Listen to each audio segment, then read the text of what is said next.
Trekking बद्दल थोडंसं बोलूया आता.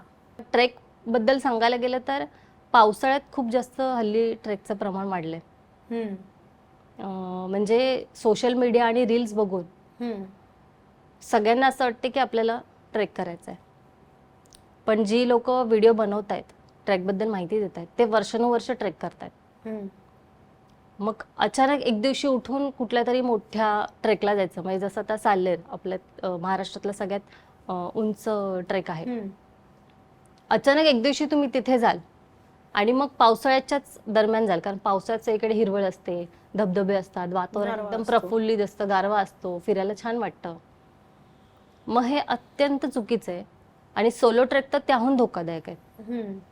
म्हणजे आम्ही प्रवास करताना सोलो ट्रॅव्हल आणि सोलो ट्रेकला मी तरी प्रमोट करत नाही किंवा मला ती कॉन्सेप्ट आवडत नाही. आता ऑफकोर्स माझा प्रवास आणि ह्या सगळ्या गोष्टी जोडीदारामुळे सुरू झाल्यामुळे मे बी माझे हे विचार असतील.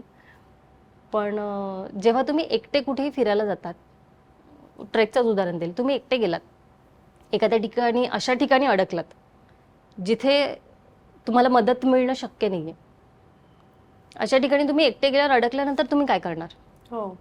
कुठे घसरून पडलायत, शुद्धीत आहात आणि तुम्हाला मदत हवी आहे, आणि ट्रेक ही ठिकाणं अशी असतात तिकडे सतत लोकल लोक ये जा करत नसतात.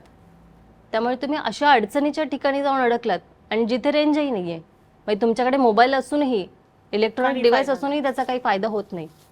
मग अशा वेळेला तुम्ही एकटं असं नाही करणार. ते तुमच्यासोबत जेव्हा जोडीदार असेल तेव्हा तुम्ही मदत मागू शकता, मदत बोलवू शकता. तुम्ही अडकलायत, ते जाऊन खाली बेसला जाऊन लोकल लोकांना बोलवून आणतील आणि तुमची मदत करतील. त्यामुळे आम्ही सोलो ट्रेक करणं तर रेकमेंड करत नाहीच. मग आता सोलो ट्रेक नाही, मग काय करायचं? मग आता लोक असं शेळ्या मेंढ्यांसारखे ग्रुप घेऊन जातात ट्रेकला. चला चला, पावसाळा सुरू झाला की ते चालू होतं ट्रेकिंग. तर इतर ऋतूंमध्ये पण ट्रेक तितकाच सुंदर दिसतो. तर पावसाळ्यात खूप जास्त गर्दी करणं, मग इतका लोंढा तिकडे जातो की मग एक दिवशी ते रेस्ट्रिक्ट केलं जातं.